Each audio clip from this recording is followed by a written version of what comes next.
सभी दर्शकों को नमस्कार, आदाब। आप देख रहे हैं जनमानस शेखावाटी न्यूज।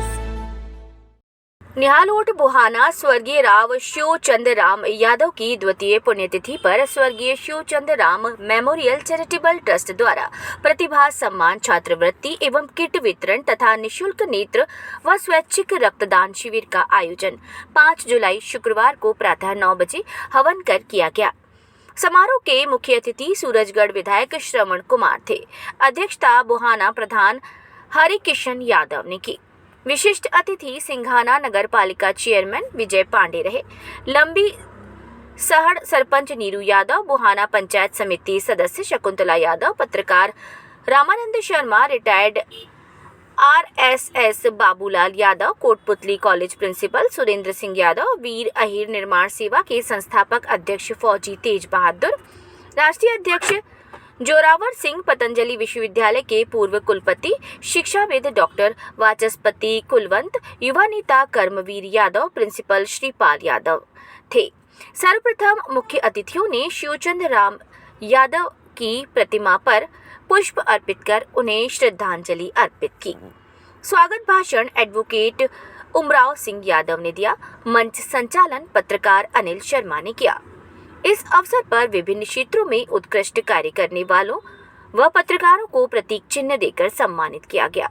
इस अवसर पर वीर अहिर निर्माण सेवा द्वारा भी छात्रों तथा अन्य सभी विभूतियों को सम्मानित किया गया। सूरजगढ़ विधायक श्रवण कुमार समारोह को संबोधित करते हुए मुख्य अतिथि सूरजगढ़ विधायक श्रवण कुमार ने कहा कि ऐसे व्यक्ति बिरले ही होते हैं जो मरने के बाद अपने माता पिता की याद को बनाए रखने के लिए ऐसे प्रोग्राम का आयोजन करते हैं, जिसके लिए उमराव सिंह यादव का पूरा परिवार बधाई का पात्र है, जो अपने पिताजी की याद में हर वर्ष उनकी पुण्यतिथि पर ऐसे सम्मान समारोह और नेत्र शिविर, रक्तदान शिविर का आयोजन करते हैं। इसके लिए वो बधाई के पात्र हैं। बुहाना प्रधान हरिकिशन यादव ने कहा कि उमराव सिंह यादव से हमें भी प्रेरणा लेनी चाहिए कि हम अपने माता पिता का सम्मान करें तथा उनकी याद को हमेशा हमारे दिलों में बनाए रखें तथा कोई भी व्यक्ति अपनी माता पिता के ऋण से उऋण नहीं हो सकता। इसीलिए हमें हमारे माता पिता के द्वारा बताए हुए मार्ग पर चलना चाहिए तथा उनका आदर सत्कार करना चाहिए। लंबी सरपंच नीरू यादव ने कहा कि बच्चों को अपने जीवन में संस्कारवान, ईमानदार व गुणवान बनना चाहिए और उनको अपने माता पिता की हमेशा सेवा करनी चाहिए। पंचायत समिति सदस्य शकुंतला यादव ने बच्चों से कहा कि सुबह जब घर से निकले तो अपने माता पिता से आशीर्वाद लेकर निकलें तथा जीवन में अपने माता पिता से अच्छी शिक्षा ग्रहण करनी चाहिए। इस अवसर पर सरकारी विद्यालय के कक्षा 1 से 12 तक के अध्ययन करने वाले सभी छात्रों को बैग, किट, छात्रवृत्ति व प्रतीक चिन्ह देकर सम्मानित किया गया। बोर्ड परीक्षा 10 व 12 में प्रथम स्थान प्राप्त करने वाले छात्रों को 1100 नकद राशि प्रदान की गई। इसके अलावा विभिन्न क्षेत्रों में कार्यरत अनेक प्रतिभाओं का सम्मान किया गया। समारोह के अवसर पर 42 रक्तदाताओं ने रक्तदान किया तथा आंख जांच के लिए करीब 250 लोगों ने रजिस्ट्रेशन करवाकर जांच करवाई। इसमें 81 व्यक्तियों का ऑपरेशन के लिए चयन किया गया, जिनका 10 जुलाई को मिश्री देवी आई हॉस्पिटल बहरोड में ऑपरेशन किया जाएगा। उनके आने जाने की व्यवस्था निःशुल्क रहेगी व ऑपरेशन भी निःशुल्क होंगे, जिनका पूरा खर्चा उमराव सिंह यादव वहन करेंगे। समारोह में सैकड़ों की तादाद में पुरुष महिलाएं उपस्थित रहे। समारोह को अनेक वक्ताओं ने संबोधित किया। जगराम सिंह आर्य ने सभी अतिथियों को अपनी स्वलिखित पुस्तक भेंट की। अंत में प्रिंसिपल डॉक्टर सुरेंद्र यादव ने सभी का धन्यवाद ज्ञापित किया। शिवचंद राम के छोटे पुत्र महिपाल सिंह यादव तथा उनके पौत्र संदीप, चेतन तथा देवेंद्र यादव ने एडवोकेट उमराव सिंह के साथ अपने सभी रिश्तेदारों का माल्यार्पण व साफा पहनाकर स्वागत किया। मेहनत करके सभी को निमंत्रण देके और यह पूरे सम्मान के साथ भव्य प्रोग्राम किया है, उसके लिए मैं तहे दिल से उमराव जी का और पूरे परिवार का और सभी आयोजकों का तहे दिल से आभार व्यक्त करता हूँ। कोई भी बच्चा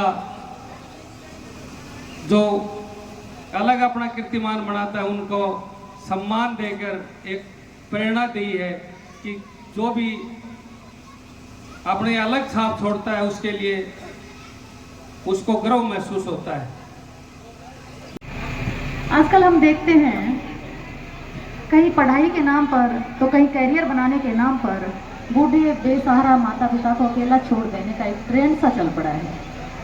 मैं आप सभी से पूछना चाहती हूँ, क्या केवल पढ़ लिख लेना या पैसे कमा लेना ही कामयाब होना होता है? क्योंकि अगर ऐसा होता तो मुंबई की आशा शाहनी का शव 1.5 वर्ष तक बिस्तर पर नहीं पड़ा रहा होता। क्योंकि अगर केवल पढ़ लिख लेना ही पर्याप्त होता तो सूरत की चंपाबेन के साथ वो घटना नहीं हुई होती। एक प्रोफेसर बेटा अपनी माँ को चौथी मंजिल की छत से नीचे नहीं फेंकता। क्योंकि अगर केवल शिक्षित होना ही सफलता की गारंटी होता तो एक बड़े उद्योग घराने के मालिक को अपनी आजीविका चलाने के लिए अपने बेटे के खिलाफ कोर्ट में नहीं जाना पड़ता। और अगर केवल पढ़ाई लिखाई ही पर्याप्त होती तो सिंघाना में एक बूढ़ी माँ का शव 4 दिन तक कमरे में पड़ा नहीं सड़ रहा होता। शिक्षित तो रावण भी बहुत था। वो कहता था, मुझसा योद्धा मुझसा पंडित और न कोई दूजा है, अपने शीश काट काट कर मैंने शंकर को पूजा है। श्री राम और रावण में बुद्धिमान ज्यादा कौन था? रावण, क्योंकि वो चारों वेदों पुराणों का ज्ञाता था। धनवान ज्यादा कौन था? रावण, उसके पास सोने की लंका थी। ताकतवर ज्यादा कौन था? रावण, उसे वरदान मिला हुआ था कि वो जिससे भी युद्ध करेगा उसकी आधी ताकत उसके अंदर आ जाएगी। तो जब सभी चीजों में रावण बड़ा था तो ऐसी कौन सी चीज थी जिसमें श्री राम बड़े थे? और इतने बड़े हो गए कि रावण की सारी श्रेष्ठता धरी की धरी रह गई। वो थे श्री राम के संस्कार, श्री राम का चरित्र। Your academics, your talent, your experience, your background, your platform, your support system can open any get for you, but only your character can keep that get open. हम अपने एकेडमिक्स के बल पर, अपने शिक्षा के बल पर कोई भी मुकाम हासिल कर सकते हैं, किसी भी पद पर पहुंच सकते हैं, लेकिन उस पद पर बने तभी तक रह सकते हैं जब तक हमारा कैरेक्टर सही है, जब तक हमारे संस्कार सही हैं। अन्यथा हजारों करोड़ का मालिक होने के बावजूद भी बेसहारा तिहाड़ जेल में रहना पड़ सकता है, और किंग ऑफ द स्काई होने के बावजूद भी देश छोड़कर भागने को मजबूर होना पड़ सकता है। आज जिन प्रतिभाओं को सम्मानित किया गया है, मैं उन सबको भी बधाई देना चाहूंगी। ये आपका काम किया है।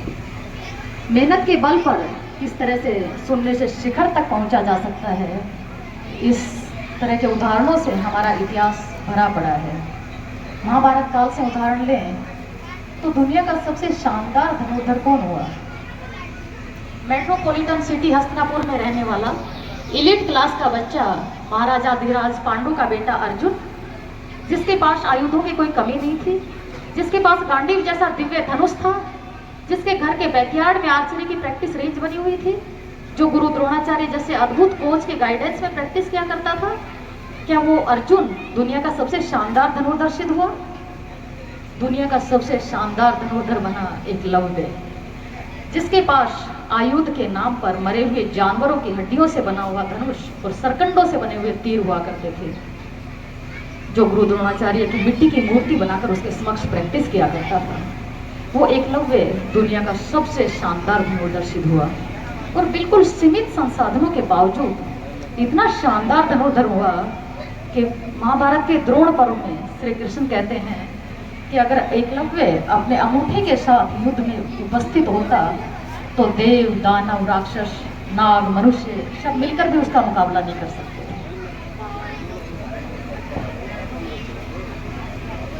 आज और ओला साहब को जिताकर आपने अपनी ताकत दिखा दी है।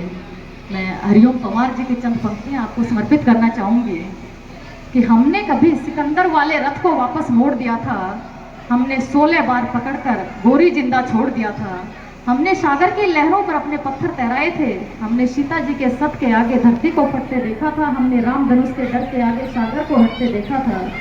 हम इतिहास बदलने निकले तो भूगोल बदल जाता था और हमारा श्याम कन्हैया नागों के फण चढ़ जाता था, लेकिन जाने या अनजाने में भूल कर बैठे थे भारी। इन्हीं भूलों के चक्कर में हमने आज़ादी भी हारी। सन 47 में आज़ादी तो ले आए हैं, स्वर्ण जयंती वाले गहने भी आज़ादी को पहनाए हैं, लेकिन ताकत के बिना आज़ादी अधूरी है, और इसलिए हमारे हाथों में ताकत बहुत जरूरी है। और वो ताकत आप सभी ने दी है। आदरणीय विधायक जी को, आदरणीय ओला साहब को आपका बहुत बहुत आभार। और आपके परिवार का आभार व्यक्त करना चाहूँगी। अपने यहाँ बुलाकर जो सम्मान दिया उसके लिए आपका बहुत बहुत धन्यवाद। Thank you. जय हिंद, जय भारत। वादा तो हमें बुलाया था, आज विधानसभा चलने के लिए लेट हो गए, लेकिन हमारा इन लोगों से बड़ा प्रेम है। वकील जी बहुत ही सक्रिय और समाज सेवी आदमी हैं। इन्होंने ब्लड डोनेशन भी कराया, बहुत लोगों का आंखों के ऑपरेशन भी कराए हैं और समाज के प्रति बड़े जागरूक हैं। तो मैं चाहूँगा कि इस तरह के पुत्र वीर रही सेना भी पिता की यादगार उमराव जी और परिवार का सम्मान करेगी। मैं धन्यवाद दूंगा और हमेशा एक बात ऐसे लोगों के लिए हमारे साथ रहेंगे। हम चाहते हैं कि अपने पिता की यादगार में इस तरह के रोचक कार्य हों और समाज के सेवक कार्य हो, जो आंखें बनवाना, ब्लड को देना। ब्लड एक व्यक्ति काम नहीं आता, ब्लड बहुत सभी लोगों को काम आता है। जो बीमार होता है या ब्लड नहीं मिलता है तो ब्लड देने को लिए लोगों को बहुत अच्छी योजना तय की है। तो मैं पूरे परिवार को बहुत बहुत धन्यवाद देता हूँ कि ये परिवार भले बुले और जिस तरह ये काम कर रहे हैं इसी कार्य को बातों को आगे बढ़ाते जाएं और समाज की सेवा में अग्रणी मुद्दे में खड़े रहें। यही मेरी इनसे सद्भावना है। आज के इस कार्यक्रम में स्वर्गीय श्री राव शिवचंद राम जी के चरणों में नमन, उन्हें श्रद्धांजलि अर्पित करते हुए यहाँ पर मंच पर उपस्थित सभी वरिष्ठ जन, इस सभा में पधारे आसपास के गांवों से, ढाड़ियों से पधारे हुए मेरे गणमान्य नागरिकों। पिताजी की हमेशा समाज सेवा के प्रति रुझान रहता था और उन्होंने हमें इस तरह के ही संस्कार दिए हैं कि किसी और के लिए कुछ कर पाओ तो ही आपकी पहचान होगी, अपने लिए तो सब जीते हैं। तो उन्हीं के संस्कारों को आगे बढ़ाते हुए मुझे भावनात्मक रूप से ये प्रेरणा मिली कि बजाय कोई और कुरीतियों को आगे बढ़ाने के इस तरह के काम करूं जिससे शिक्षा को, स्वास्थ्य के प्रति और आपके दूसरे जो सामाजिक हैं कार्य वो करूं, गांव के विकास के कार्य करूं या शिक्षा के प्रति बच्चों का रुझान कराऊं, प्रतिभाओं का सम्मान करूं। तो उससे मुझे आत्मसंतुष्टि का भाव तो होता ही है, साथ ही मुझे ऐसा लगता है कि मैं अपने पिताजी के जो दिए हुए संस्कार हैं उनको आगे बढ़ाऊं। सभी दर्शकों को नमस्कार, आदाब। आप देख रहे हैं जनमानस शेखावाटी न्यूज।